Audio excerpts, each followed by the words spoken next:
I just got mine a few days ago, so I'm just going to do a quick overview and then I'll give you some opinions at the end. Alright, inside the box, first thing you're going to find is a congratulations on your purchase document.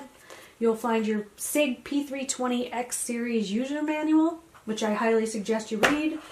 On your trigger guard, you'll have your stop, read safety instructions and manual tag, and you will get a nice little sticker from Sig that you can put on your car or on your case, or whatever you so choose. You'll also get the lock that they include with every purchase,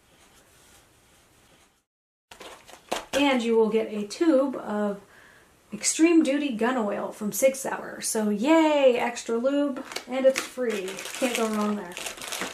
So in addition to that stuff, you're going to get 3 steel 17 round magazines with this firearm. 2 will be in the box, 1 in the firearm. So let's go ahead and remove the firearm from the box and set the box aside. Okay. Magazine is empty. There is a chamber flag. We'll remove that. Visual inspection. Don't know if you can see it, so I'll do a physical one. Firearm is clear. So one of the first things I'd like to talk about is the overall size. I am a female, so for me this fits me very nicely, surprisingly, because a lot of Sig's guns are large. So I don't feel like I'm going to ride the slide release or anything. I just wanted to put that out there. So this gun has a nice undercut here, beaver tail. Very nice to get a high grip. Undercut on the trigger guard so you can get up in there. It has a flared mag well that makes it a little easier to get those mags in there. Flat trigger. Front rail where you can put a light or a laser. You've got the X-Ray 3 tritium sights. Nice bright green dot in the front. It does have a lightning cut here on the slide. The grip is textured, and there is some texturing up here on the front of the trigger guard. The slide serrations are at an angle that is almost equal to the grip, and this gun comes apart with a takedown lever. So that's the basics of this firearm and the features of it. Now I'm going to tell you what I think about it. I absolutely love it so far. I have not fired it. I have dry fired it only. But I love the size of the gun in my hands. After watching many YouTube videos of men holding this gun, and not too many of women, it was hard to judge the actual size. Men have big hands, and when they hold the gun, it looks small, as is the case with many firearms.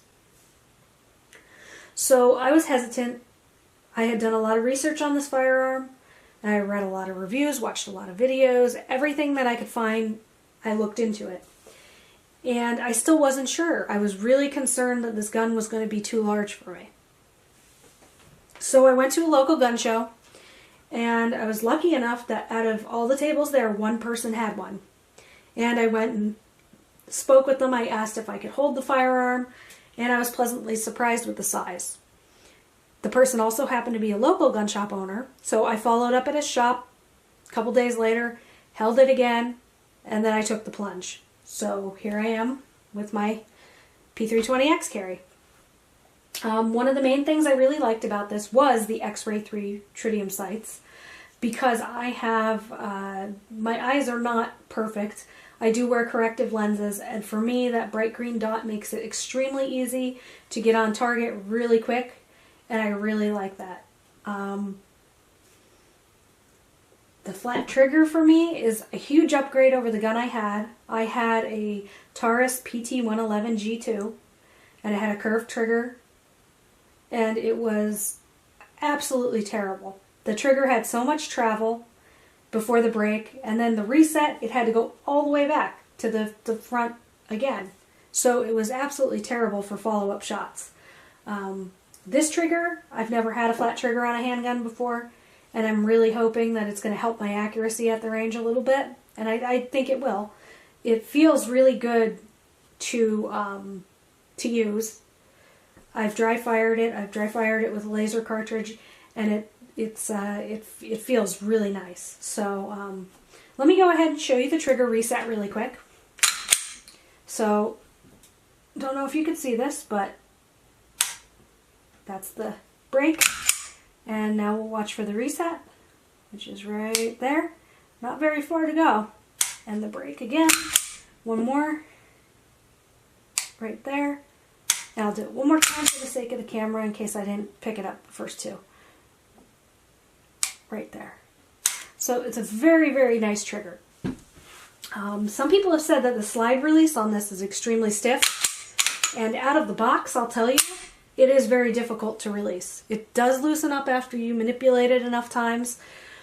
But when you put a magazine in, it becomes very difficult to release.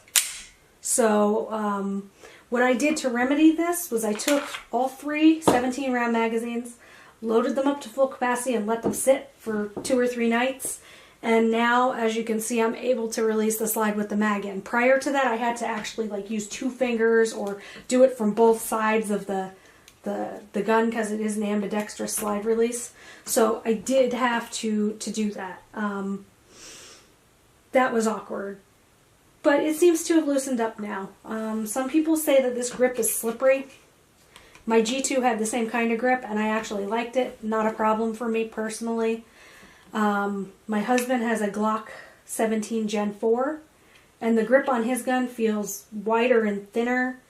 And for me, ergonomically, my fingers don't reach around it as well because it feels a little wider and a little skinnier. And the little bumps, the stippling or whatever it's called, on his grip actually hurts my hand physically after I fire it so many times. And I do not like it. So this, for me, I'm comfortable with this because it's similar to what I had.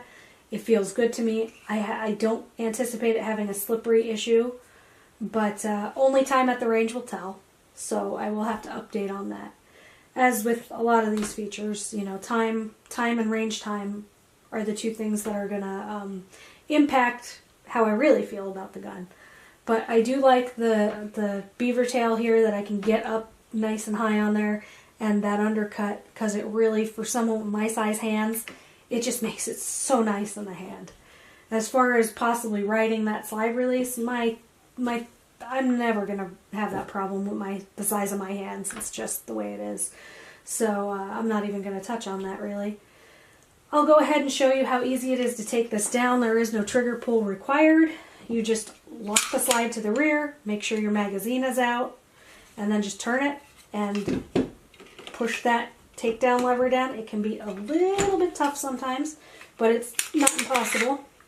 So that's it. And then you just take it apart as usual and do your cleaning. And to put it back together, get that slide on there, line everything up properly, lock the slide back again, flip that up, done. That's it. That easy. I don't know if I like the takedown lever versus the Glock style. I do and I don't. I see the benefit of not having to pull the trigger, but at the same time, it's a little bit more annoying to have the takedown lever, but it's new to me, so we'll see how it pans out.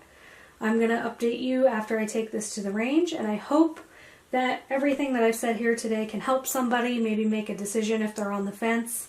And if anyone has any other questions, feel free to leave it in the comments, and I'll try my best to answer them. And